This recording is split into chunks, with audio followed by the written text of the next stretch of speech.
Would you say there were any mistakes that you have made along the way that cost you the most amount of money? I just talked about this in yesterday's video, the investment in... okay. So 10k. Almost 10k. Okay. Did you ever want to quit YouTube?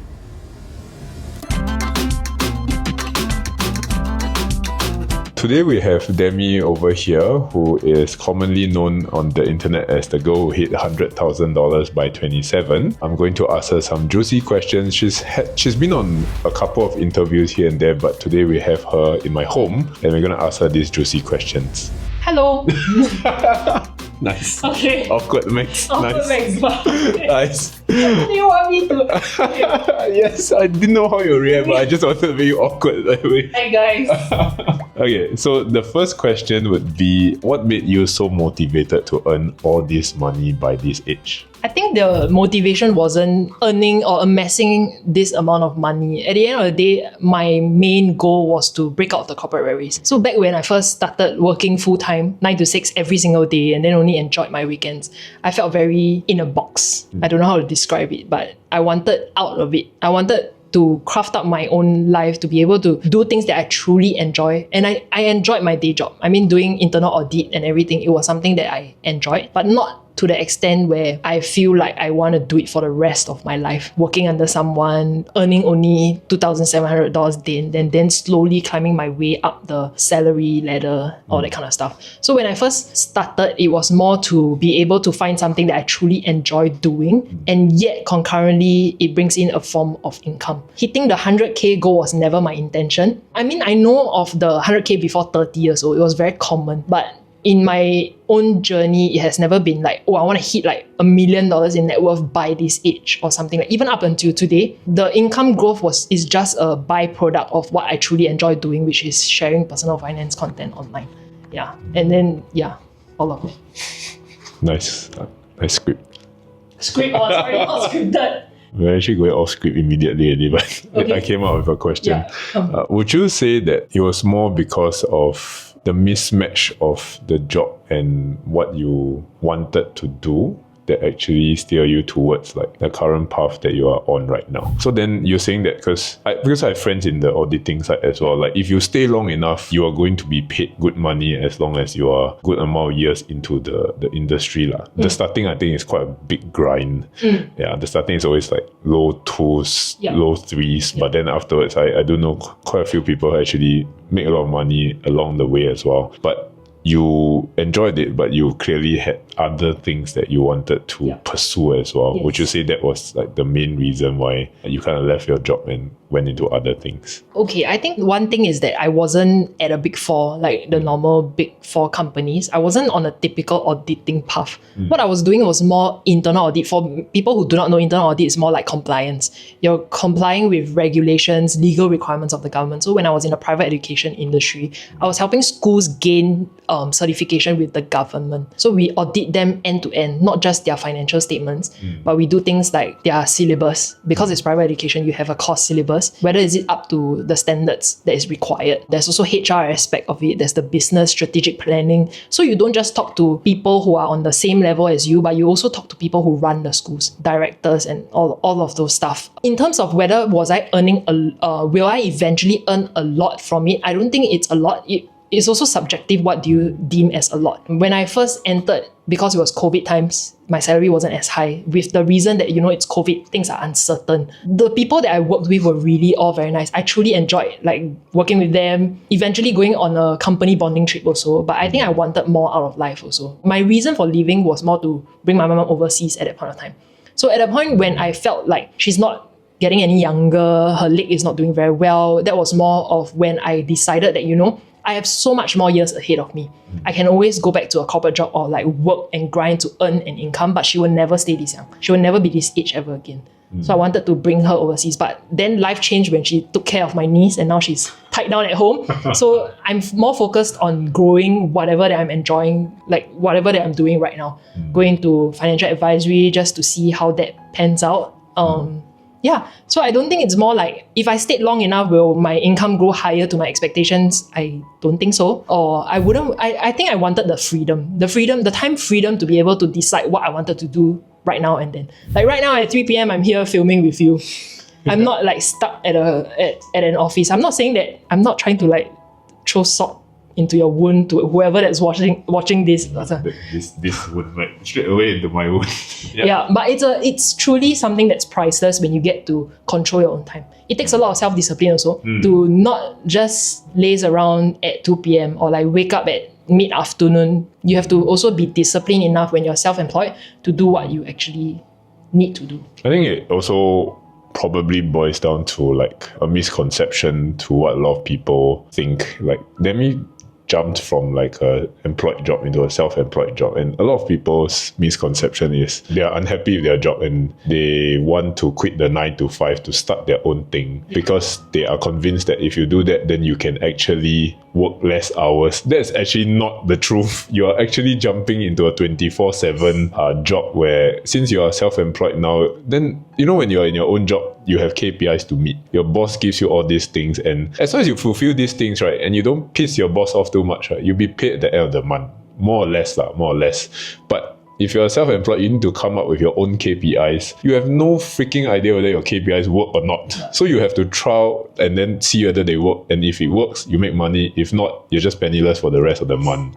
And living with that uncertainty, I think, is the biggest, challenge for most self-employed. Yes. Yeah, that uncertainty and anxiety, not knowing whether you can make money at the end of the month. And still, despite having that anxiety, you still have to put in daily work, right? Despite that doubt, right? And ensure that your work is still up to standard and meet the quality, right? Not knowing whether you get paid or not. Not everyone can do that. And if you do want to jump into that sort of self-employed land, then this is something you have to think about and prepare yourself before going for that. That's why I think before I quit my job, I saved up like 30,000-ish.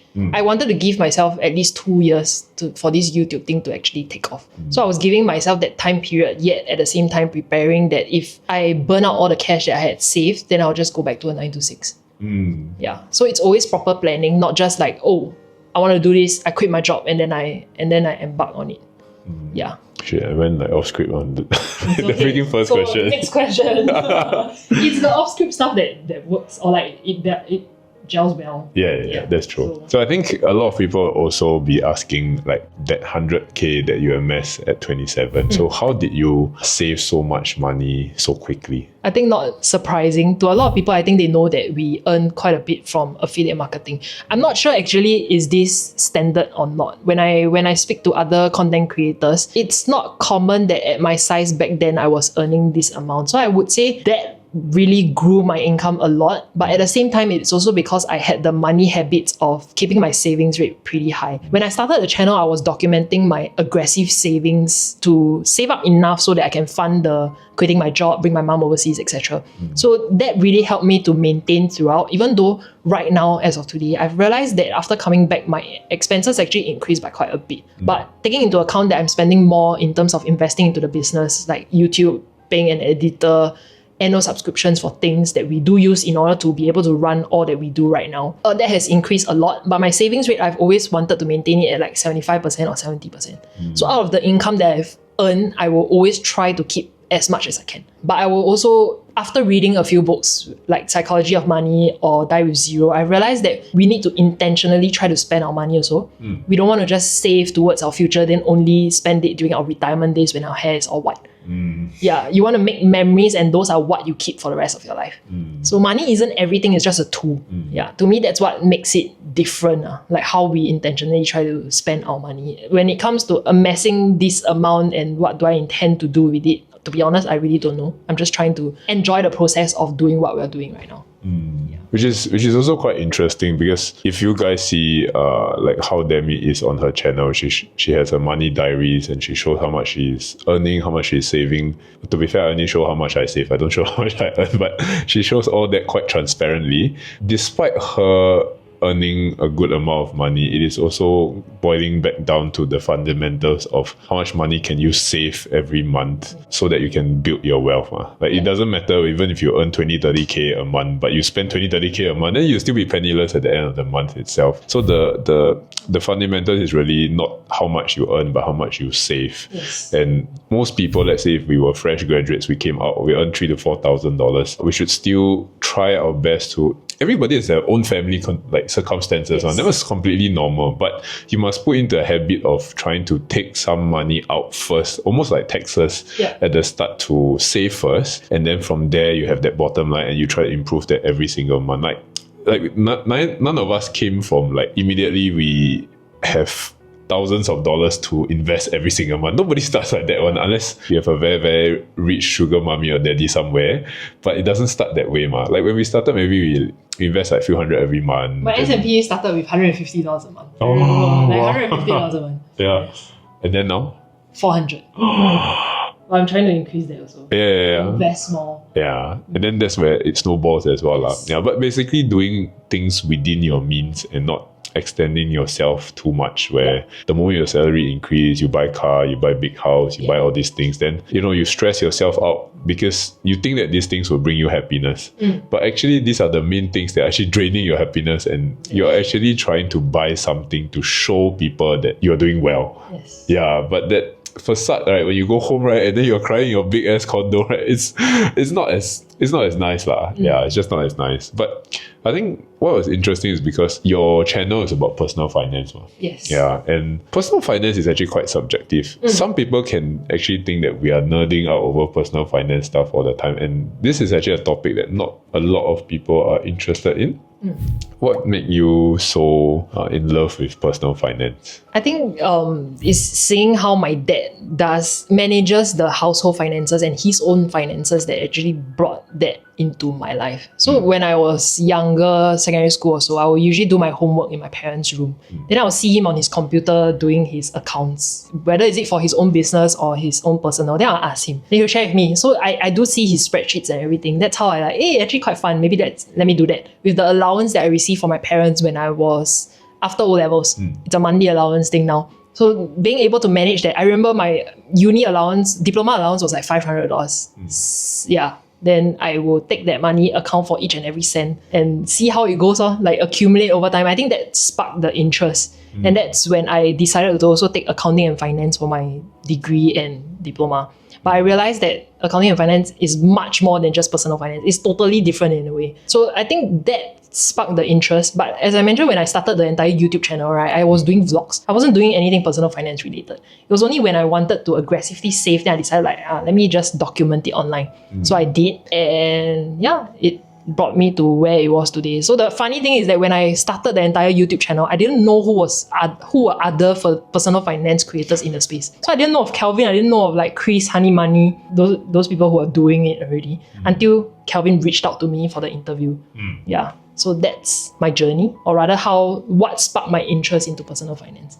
Oh, damn. So young. Since diploma days, you're saving money. No. Misconception. I also mentioned this, that last time even though I accounted for my money, I wasn't aggressively saving. I really enjoyed life. I spent on food. I love going to different cafes, different restaurants. And I always remember that cafe prices last time was like $12 to $13 a dish or something like that.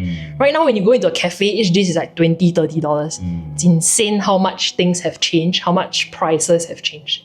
Yeah. So it's not like I have always saved a lot of money since young. It's only when I aggressively started saving at 26, or when I first started the channel actually. So before that, right, I didn't I need to save. I was rather just like spending, accounting for my finances, but I didn't like intentionally say, I need to save this amount or this percentage every month. Yeah. Okay. Which is actually also quite interesting because when people see your channel, they will think like, oh, okay, she hit 100k by 27. Then, I mean, I also can, if I start saving since I was 15, I reach 100k by 27, okay ma, like not a big deal. Yeah, but actually it's more like working within your means and with the goals and intention where you started to save aggressively, that's when the snowball effect really started to come in.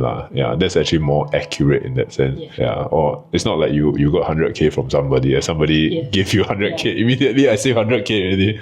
That'd be so simple. I always say, I think focus on growing your income levels, not so much about how much. I mean, yes, it's important to focus on how much you save also. But what I always believe is that if you can increase your income levels, then you get to save more. Then that way your net worth figure will actually like skyrocket in a way. Over time, of course, over time, not like overnight. So what I usually focus on right now is growing my income levels, not so much about attaining like 1 million before. Yeah. That's actually super, super important, and it was something that I was thinking for the longest time, you know. Like, to be fair, right, if you break down a personal finance channel, right, it's very simple. It's three main things. It's either you save, you make, or you invest money. These are the three main areas, and if you see any of our videos, right, it's all, you know, one of the it's going to be one of the three most of the time. And there's this, like, I'm a physio, so I see patients, and there's this patient who told me this a long time ago, was that he was a bit more aggressive, so it was like, screw saving, screw investing, think about making money first. But of course, not saying that you shouldn't save or shouldn't invest, but making the most amount of money will help you to increase that progress the fastest, so that you have money to save and you have money to invest, other words. Because like we say, if a fresh grad come out, they have $3,000, and then this 3,000 is gross income somehow. It's not even the net income, you know. So if you can save like 500 a month to 1,000, I think it's super, super good on that kind of salary, if you can remember during those times, right? Then from there, that 500, you also have to allocate, like, how much am I going to keep in my bank account? How much am I going to invest that money? So if you can invest, like you say, $150 to S&P 500, right? Then over a whole year, right? Let's say maybe you invest 200 per month. Over a whole year, you only have $2,400. So it's very difficult to grow your money when it's so small at the beginning. But if let's say you can make 5,000, for example, and then that person saves 2,000 a month that he can invest, immediately the whole year itself, $24,000. It's so big of a difference. It's like 10x the difference, even though the salary only increased like 2k 3,000 to 5,000. So that was what he was trying to push towards me at that time. I don't think he was telling me not to save or invest. That's a bit crazy, but that is the difference there. But of course, people who are starting out should form this habit first, so that as your income grows, right, your habits stay the same, and you don't like, suddenly I have so much money, let me buy a car, and those kind of things. And that's where the fundamentals help quite important, right? And would you say there were any mistakes that you have made along the way that cost you the most amount of money? I just talked about this in yesterday's video, the investment in cryptocurrencies. So so I started my investment journey into bonds, introduced by my dad also. So I really liked how it was safe. It gave me coupon interest every 6 months and all of those stuff. Then I wanted to invest more on my own. So I was thinking like stocks, but too complicated to understand. Then I don't know what in my right mind went into crypto during the whole Luna staking, all that kind of stuff. So I did that, and then my heart couldn't stomach the volatility. Every single day you see price fluctuate like 30%, 50%. I'm like, wow. So I lost a little under $10,000 for that. Then I cashed out of everything. I decided I'm not going to stay throughout. Even though I know that maybe holding on, even right now, if I had held all the way, I would have recovered or even made some money out of it. But I have no regrets cutting my losses, because the mental well-being you get out of not seeing all the volatility, right, is priceless, to be honest. So that was that one investment mistake. And then through that, I went into stocks and also the S&P. So that made me figure out what kind of investor I wanted to be. Not wanting to follow up with the news daily, to read up financial statements of a company, etc. Index funds, investing, ETF, etc. So 10k. Almost 10k. Okay. Actually, mine was also quite similar, but mine was because of FTX so it's because FTX that would be different. Actually, that's interesting. Do you know that you can actually cash out, as in get back your money? In the process of getting everything back. Actually, that's the one thing I haven't shared before, which is crypto stuff. You can go in. I've never shared the crypto. Yes. So that was the biggest mistake. Was it the only mistake as well? Yes. So far. That's the only... maybe the endowment plan that I have. She will share about that soon. Yes, maybe soon. Okay. What have I decided to do with the endowment plan? Okay. Then if you're comfortable to share, let's say, how much would you earn every month right now, roughly, on average? Okay, so when I was just looking at what my income levels were for this year alone. Last month was 11,000, but it's not just purely out of YouTube. So there are things like cashback, bond interest, dividends that all added up to that 11,000 amount. You can find this on my Instagram. I did a short reel on my income for April. Same, it's on my YouTube channel as well. For March, it was also my channel, 8,000. Then January was also 8,000. February was 4,000. I didn't work much during February, transitioning, moving back to Singapore from Korea, all of those stuff. So it fluctuates a lot, I would say. It has not always been this high, okay? I really grind a lot, trying to think of different ways to earn an income also. But naturally, I think as you genuinely keep sharing the things that you do use, or people will find it beneficial, eventually your income levels will grow. So I think that's what I've always believed in. So I don't take on a lot of partnerships on the channel, if you realize. I have always been talking about Moomoo, or certain credit cards I use, or Syfe as the platform that I started my investment journey with, Moomoo as well. Then that's pretty much what I talk about and how I earn my income from YouTube. So the next thing, it's financial advisory. So that would probably be another income stream if, let's say, people do take me up on advising them or reviewing their policies in a way. Yeah. So diversify your income streams. But average in a year, I would probably not put it too high, maybe about 6,000-7,000 right now. So I think then when people hear that as well, right, their first thought is like, oh, YouTube earns $6,000-7,000, right? Let me start a YouTube channel today. Then Demi say, so next month I will earn $6,000-7,000. So like, if when with that being said, right, how long did it take for your YouTube channel to even bring in that amount? And like, what was the start like? So my journey was started in April 2022. Back then, you earn nothing. What really brought in, what started as a first income source for me was when I sold my budgeting spreadsheet. So digital products. But that wasn't a lot also. So every month, like less than 100 came in from that. Then only when the channel got monetized in December 2022, but the first income we received will be in January 2023. So January 2023 was when everything picked up. Like the income levels, I started seeing money coming in from doing YouTube. It wasn't the thing that made me quit my job. What do you ask me? I lost my train of thought. I was like, what? How much would YouTube pay? Oh, right. Okay. So it's not an overnight success kind of thing. It took many months of not earning anything. I think similar to your current situation, as you're running the channel, you don't earn anything from you doing YouTube.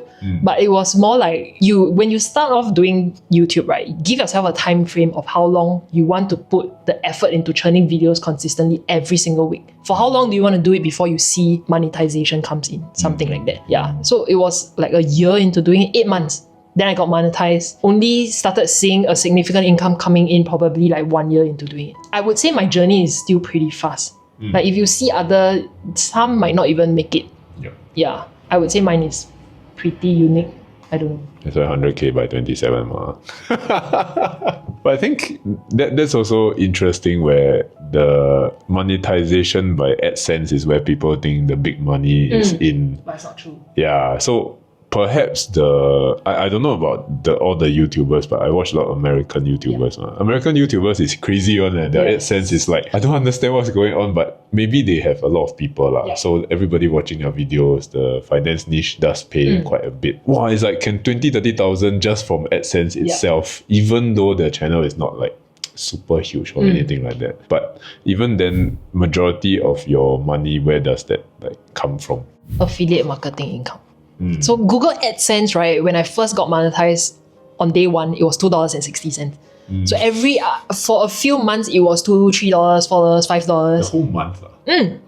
Every single day, $2. So it's like you won't be able to withdraw that money for the first 2 months. Because Google AdSense, you can only withdraw after you hit like $150. So it will take a few months to hit $150. So it's good to know that's my next few months. Yeah, correct. So the first few months, right, nothing came up. Okay. It was really affiliate marketing income. So like when I didn't reach out to brands reached out to me at the start. So like investment platforms, but I was pretty selective with what I decided. I knew from the start that I didn't want to just talk about anything and everything. It was to take on just because they were giving me money. I wanted it to be like how I've always been very transparent with what I was sharing. I wanted to also do more than doing my viewers right. I wanted to live with a conscience. I don't want to like, go to bed and then think like I do something wrong or like talk about something that I'm not personally using or think that it's beneficial. So it has always been, I wasn't too focused on who I was working with in a way. It was more like just share what I was using. Like I found Scythe because I was finding a platform to invest with.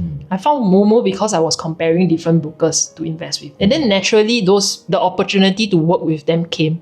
And on the way, by the way, as you talk about them, people do find it useful, so they sign up and then we earn an income out of it. That's affiliate marketing. Same for like people who are using Amazon links or Shopee links for a fact. Like if you put links down in your description box and you want to support the creators that you're watching, that's the way to do that at no cost to you.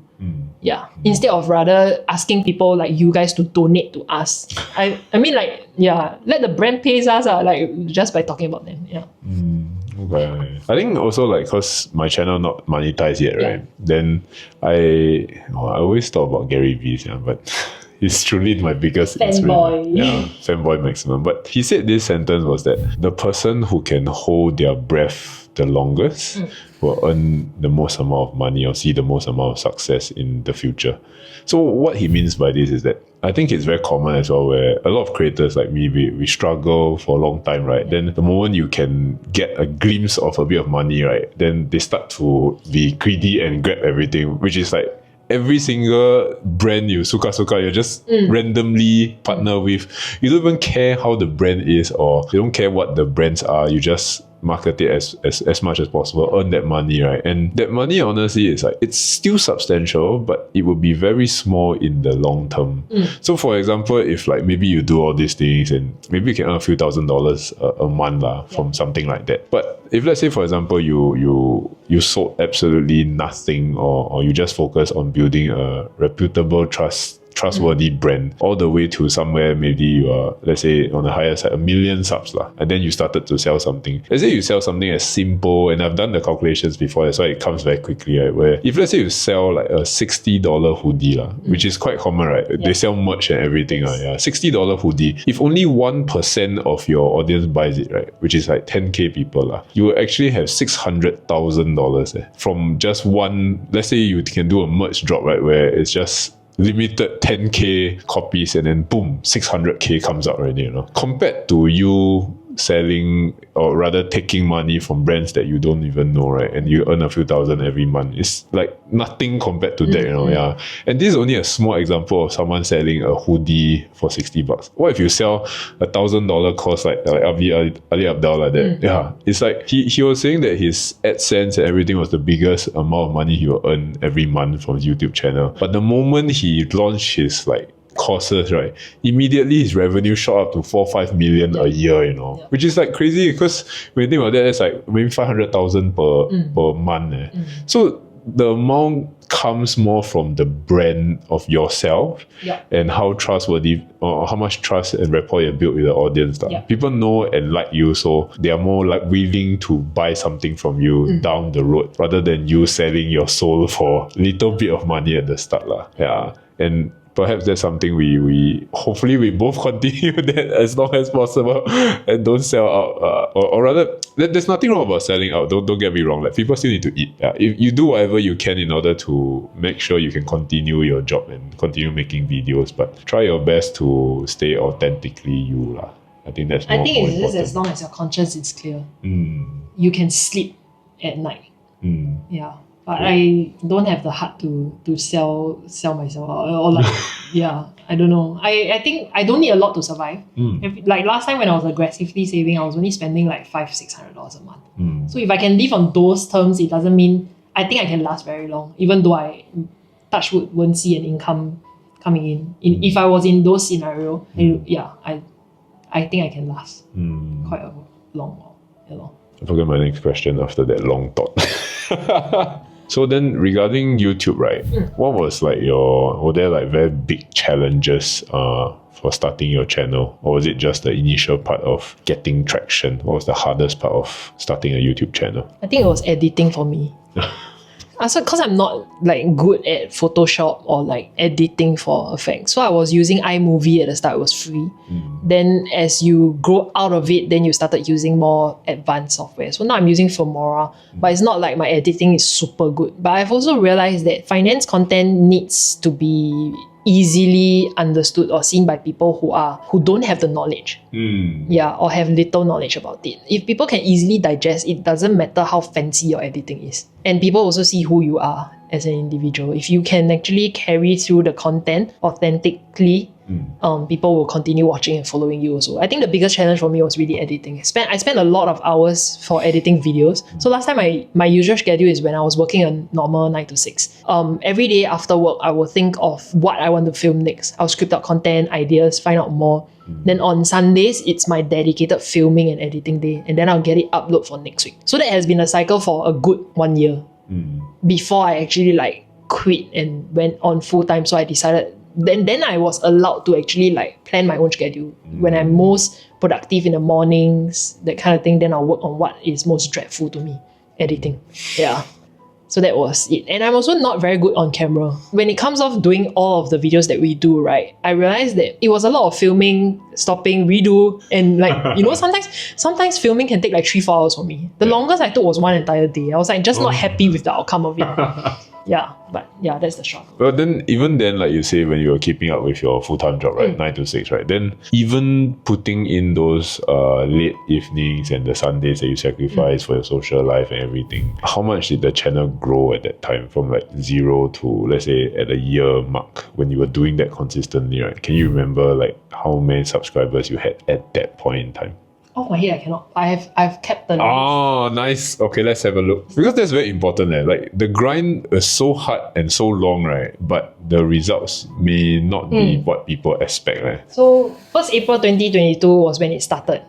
Then 1 month later, I hit my 100 subscribers. 11 May 2022. I mean, 1,000 subscribers was on 26 November. Then gradually it started growing even more. So I think 1 year into doing this, I was at 2,000 over subscribers from 1st April to like probably April. I missed out month of April, but there was nothing. No, I didn't miss out. It was 2,000 to 3,000 within like 2 months. 2 months ish. So this is the journey. Yeah. But you just now you were saying as well, right? Because at the start the AdSense was like $2 plus, $3 plus a day, and you can't even touch it. And that was meaning an entire year of work for essentially $2 plus or $3 plus per day. That is something that's realistic for people to see, despite your results being somewhere a bit faster than the average individual, right? 268 of December 2022. Then $3, $4, $2, $3, $5, $2. It was all the way until like 2nd of March 2023, did I see $11? Every other day before that was like $2, $3. So your advice to people is get a part-time job better lah. No, if you have a dream of actually doing all of this, right, give it a go. I mean, why not? I've always believed you throw your darts out there as much as you want. One of it will definitely hit the bullseye. It just takes a lot of effort, but don't give up. Yeah. But also don't expect to like quit your job today and you do this and you're going to earn money in the long term. Yes, please don't. That's the common thing that most people do. Yeah, like big YouTubers show how much they earn, but they also don't show the journey there. Yeah. So most people will compare their current, where they are with that creator at that point in time, which is insane lah. It's not possible ma. Like if you just started training for a marathon, for example, you go and compare yourself with someone who has ran multiple marathons, saying like, "Wow, that guy damn fast, yeah." Then I also want to be like him. So not an apple to apple comparison, basically. Yeah. So then you can also see how little it earns, and this is something you have to continue on as a side, ma. Right? You have to have something as a main thing, and then doing this on the side for a year or two and giving it some time. Yes, that would be a more wise thing, like a wiser thing to do. Yeah. Yeah. That's not what I did 2 years ago though, but You can find out his journey on his channel. that's interesting. Did you ever want to quit YouTube? Not at the moment. Like, it has never popped into my mind that I wanted to quit. I mean, at the end of the day, it's because I enjoy talking about personal finance. And it has always encouraged me when I hear that whatever videos I put out, in one way or another, the smallest of things, as long as it has helped another individual, I'll continue doing this. Yeah. And if your journey was a little bit different, right? Let's say 1 to 2 years in, right? Yeah. You were not even monetized and you were not even hitting 1,000 subscribers. Would you have thoughts of quitting? Because that's quite a normal thing for a lot of people. Yeah, posting for a prolonged period of time, not seeing progress and not being monetized, it can be quite, I won't use the word depressing, but it will be disappointing. Yeah, it's something too difficult to deal with. Then would you continue what you were doing? I would say if I was at a point where I had changed up certain things along the way in that 2 years of trying, and I've given it my best and it still didn't work out, then I'll quit. Like when I started, I was giving myself 2 years to try as much as I can, give it my best, and if it doesn't work out, then I'll just do something else. I'll try something else that will actually go into the path of me still trying to break out of the corporate rat race. But it might be something different. I think that's all the questions we have today. Okay. But thanks for sharing. And for you guys who want to start YouTube channels or on any of your personal finance journeys, head over to her channel. More on his as well. Follow along to see how his journey pans out. You know, do you watch Food King last time? No. You never watched Food King? Overkill? No. You never watched also. I watched their renovation vlog. Oh, Reno King. So you watched I love it. Oh, okay. Yeah. I love how they transform a house into like those aesthetics. Wow.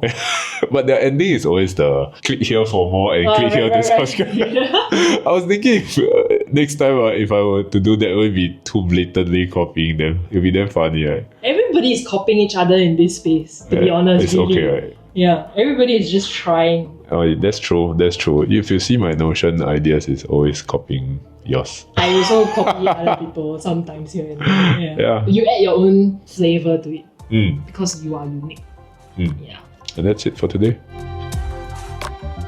See you guys. Bye.